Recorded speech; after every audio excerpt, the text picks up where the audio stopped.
John chapter 10, beginning in verse 7, I'm reading from the New Revised Standard Version. So again, Jesus said to them, "Very truly I tell you, I am the gate for the sheep. All who came before me are thieves and bandits, but the sheep did not listen to them. I am the gate. Whoever enters by me will be saved, and will come in and go out and find pasture. The thief comes only to steal and kill and destroy. I came that they may have life and have it abundantly." We're going to be talking this morning about what Jesus is meaning to say to his community, the Jewish community, when he says, "I am the gate." And at the very least, what Jesus means, and we'll be spending our morning today talking about what this implies for us. If Jesus is the gate, then no description of the way to God should ever circumvent or subvert him, nor should it add to him. We're going to be talking about that today. We're thinking about the way in which Jesus distinguishes himself from the other religious leaders of his day. And as we're doing that, we're looking at three primary analogies, three metaphors that Jesus uses to try and explain to his people who he is, who their leaders are proving to be, and who they are in him. Last week we talked about the voice of the shepherd. This week we're going to talk about the gate for the sheep. I don't know, I don't want to put it too sharply, but I think for most of us who are believers, Jesus is not the gate. Our traditions are the gate. We're going to think about what that really means, because that's exactly what Jesus was confronting among the Pharisees. What does it mean for Jesus to, in that community, say, "I am the gate"? And what does that mean for us? Look again at verse 7 of John chapter 10. I just want to keep these words fresh for us. So again, Jesus said to them, "Very truly I tell you, I am the gate for the sheep. All who came before me are thieves and bandits. But the sheep did not listen to them." We talked last week about what it means really to be a sheep of God. "I am the gate. Whoever enters by me will be saved, and will come in and go out and find pasture. The thief comes only to steal and kill and destroy. I came that they might have life and have it abundantly." As Jesus continues to try to explain the rejection of the man who had been healed from blindness, remember, if you've been with us, that's the overall context. This whole passage began when Jesus healed a man who had been blind from birth. And everything he's teaching here is out of that context. In the first analogy, which we talked about last week, Jesus describes Israel as this large sheep pen that contains many different flocks.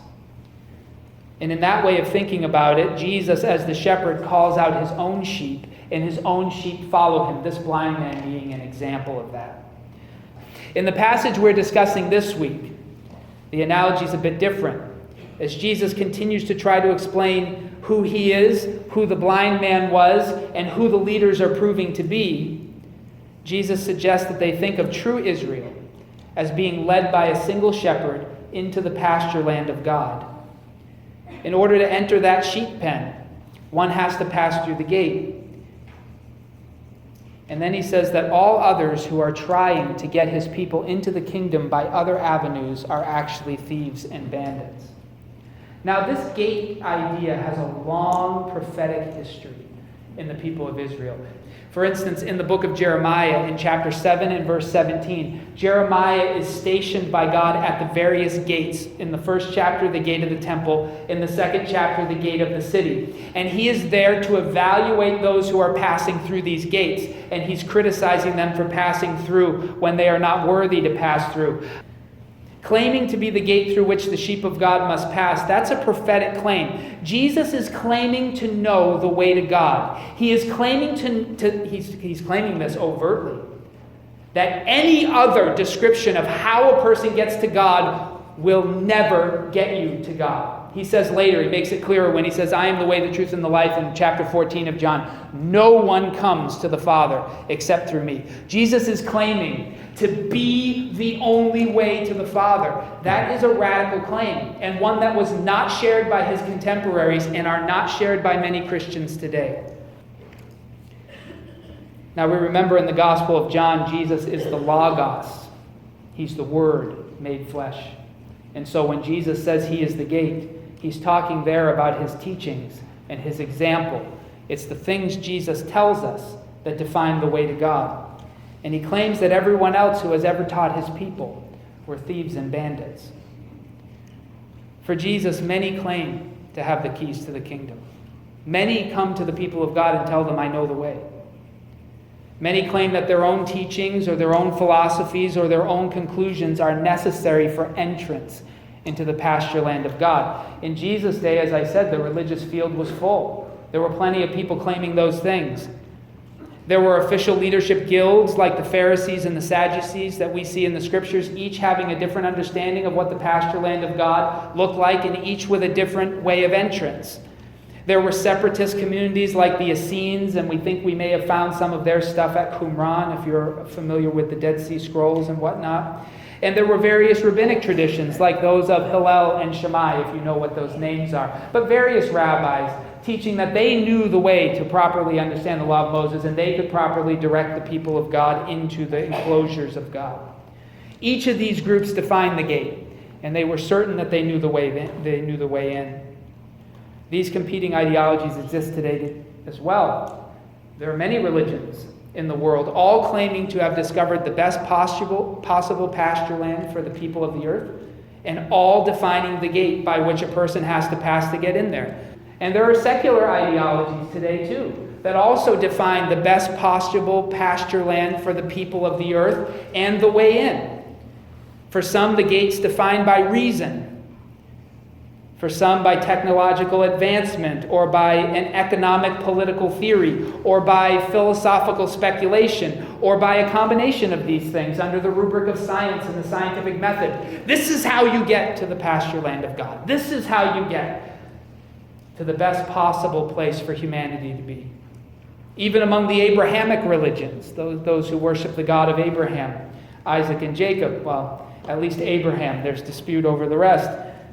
There are various enclosures, each with its own unique gate, its own distinctive way of entrance into the kingdom of God. Islam, Mormonism, Jehovah's Witnesses, Judaism, and Christianity, they've all described the gate distinctly. And even within Christianity itself, each denomination and each tradition claims to have found a better or a purer way to God through their distinctive doctrines and teachings. There are many gates defined for us in contemporary Christianity. Jesus insists that he is the gate for the sheep, and that all others are thieves and bandits. Jesus' implication here, if I'm understanding him well, is that the motivation behind the development of various religions and religious traditions is impure in and of itself. Now, I don't want to say that too sharply. I'm part of a Christian tradition, as you are. And many Christian traditions distinguish themselves by the belief that they've more rightly encapsulated the teachings of Jesus. Right? That's why we exist. And I don't think those motives are entirely impure. Nevertheless, Jesus seems to be implying that the impulse to lead the sheep of God into a distinctive expression of the kingdom under the leadership of a human ideology, that instinct itself is of the enemy. Not only is Jesus the only shepherd, but he's the only one who can define the gate through which those seeking God's pasture land must pass. No one else gets to define it.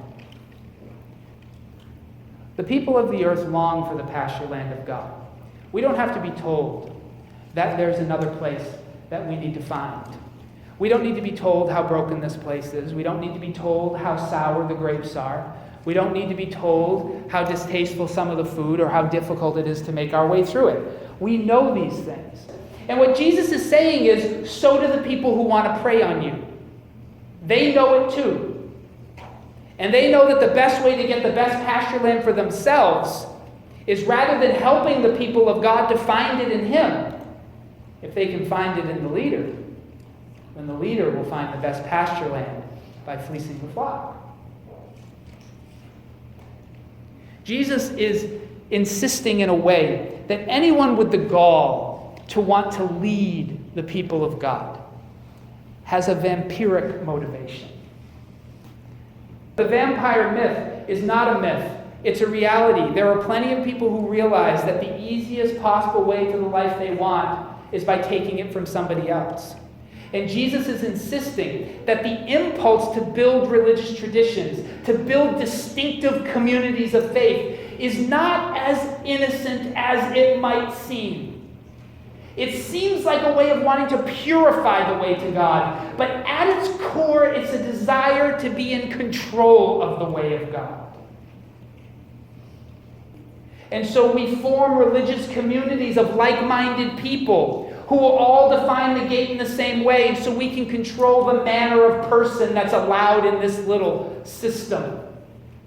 And that desire for control, that desire to delineate the shape of the gate, is an impure impulse. Jesus says that those with that impulse are really thieves and bandits.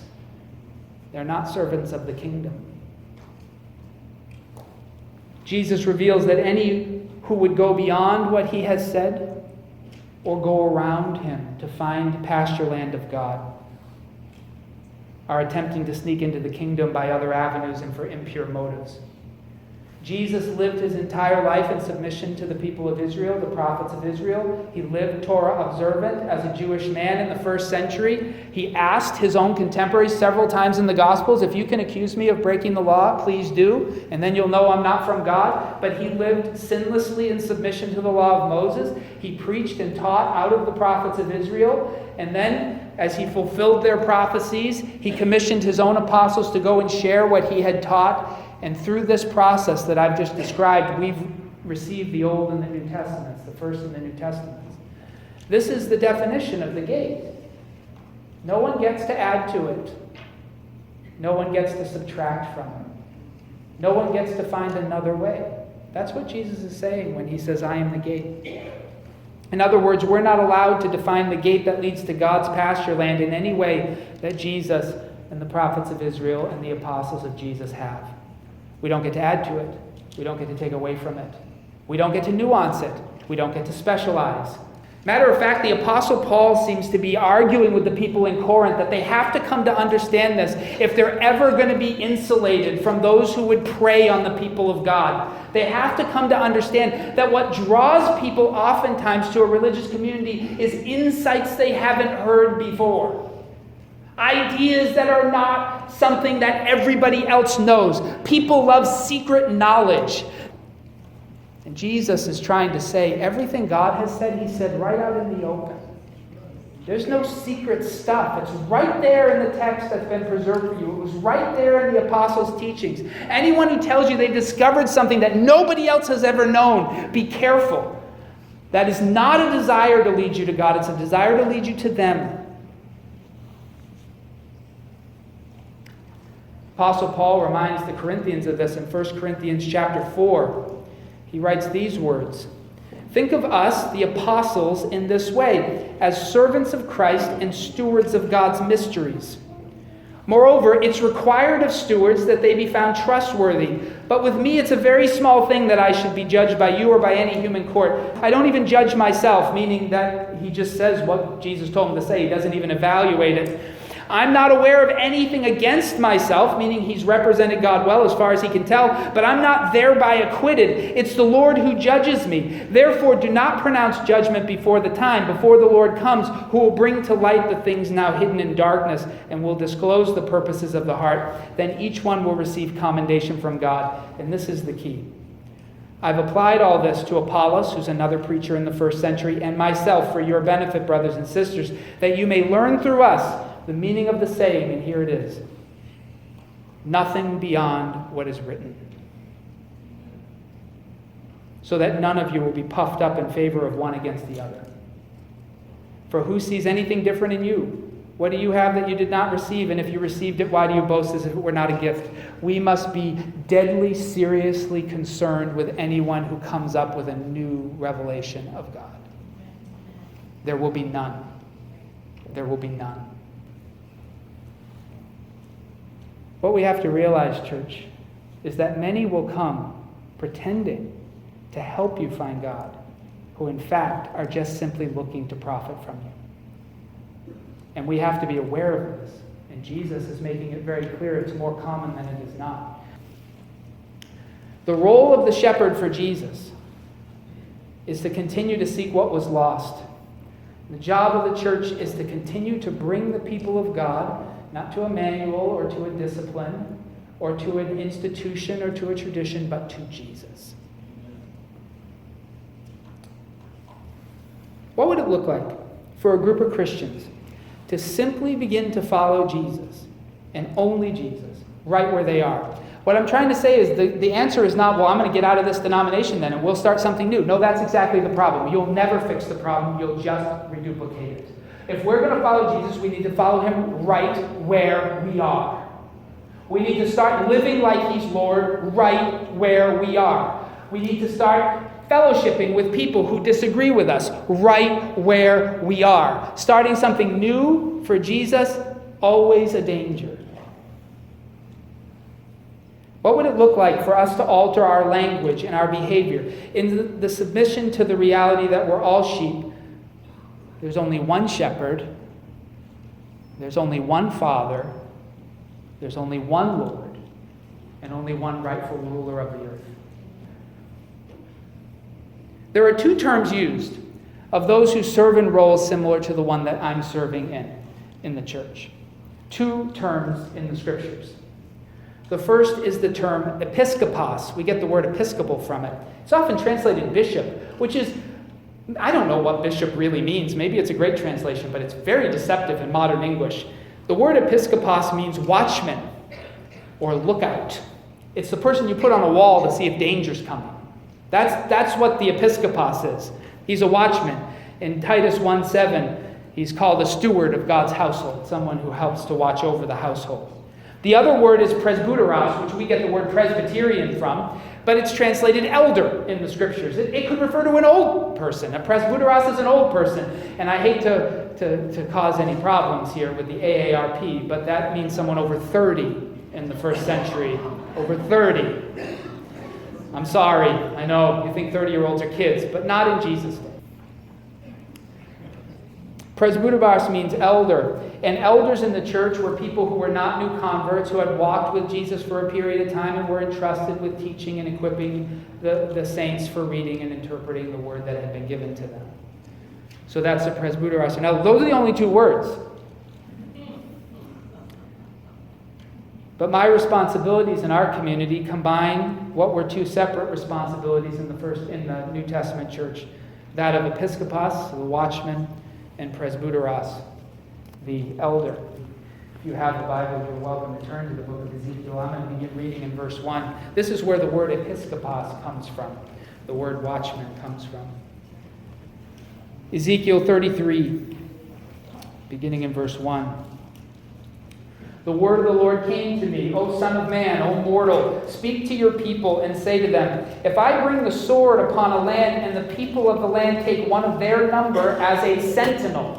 Some of you have an NIV, it says as a watchman. This is the word skopos. This is what episkopos comes from. If you state a watchman, if you put someone on the wall to watch, and if the sentinel, the watchman, the episkopos sees the sword coming down upon the land and blows the trumpet and warns the people, then if any who hear the sound of the trumpet do not take warning and the sword comes and takes them away, their blood shall be upon their own heads. They heard the sound of the trumpet, they did not take warning, their blood shall be upon themselves. But if they've taken warning, they would have saved their lives. But if the sentinel, if the watchman, if the skopos, if the episcopal sees the sword coming and does not blow the trumpet, so that the people are not warned, and the sword comes and takes any of them, they are taken away in their iniquity, but their blood I will require at the sentinel's hand. So you, son of man, I've made a sentinel, a watchman, a skopos, and a bishop for the house of Israel. Whenever you hear a word from my mouth, you shall give them warning from me. If I say to the wicked, O wicked ones, you shall surely die, and you do not speak to warn the wicked to turn from their ways, the wicked shall die in their iniquity, but their blood I will require at your hand. But if you warn the wicked to turn from their ways, and they do not turn from their ways, the wicked shall die in their iniquity, but you will have saved your life. This is who Paul says is put in leadership in the church, the skopos, the watchman. And his task is quite simple. These folks are placed as watchmen to warn the people of God when danger is coming, when sin has found its roost, when the enemy is invading the camp. That's their role. That's why they're here. And then the elders are here to help people become more proficient in understanding the tradition of the apostles. That's why we're here. We're not here as little Jesuses or under shepherds or any other such nonsense. We're watchmen on the walls. And that's all we are. Even more, I recognize that it's useful for us to have names like Church of the Nazarene or Church of the Bells or whatever we do as a shorthand way of informing people of the principal ways in which we interpret the teachings of Jesus. People need stereotypes. They need to have some sense of where you stand. So I understand that's why we use terms like Wesleyan or Calvinist or evangelical. It helps people just kind of find their place. But those designations can be confusing, and they are easily abused. Many of them who espouse those names focus on insignificant interpretive distinctions simply to justify organizing their own brand of Christianity and then selling that brand for their own profit. In the end, true followers of the way are disciples of Jesus who live and learn in submission to the prophets of Israel and the apostles of Jesus as they've been interpreted by Jesus. That's who the real Christians are. However we speak of ourselves, Jesus has to always be in his proper place. He is the gate. No one else gets to define it. No one else has discovered new things he didn't know. He defines the only way to God. He must never be amended. He must never be added to. He must never be circumvented. And he must never be subverted. We walk the way of Jesus.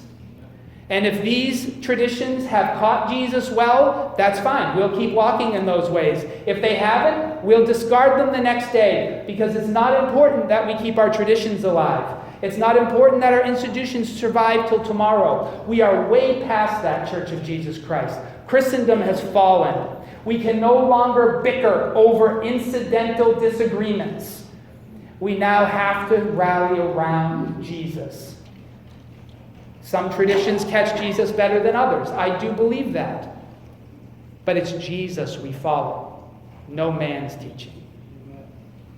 No woman's teaching for that matter either. And no matter our tradition, we and all those who claim to be leaders must be held to the standard that the Apostle Paul held himself to and Jesus held all who would come in his name to. Never go beyond what is written. The Word of God forever defines the gate of God and the pasture land to which we are being led. And I hope that you'll gather together in communities of faith, not because you need them to lead you to Jesus, but because you need to gather together in a community of faith, because the journey we take to Jesus is together. And we need each other for those reasons, but we don't need each other to find God. But Church of Jesus Christ, we have to return to the source.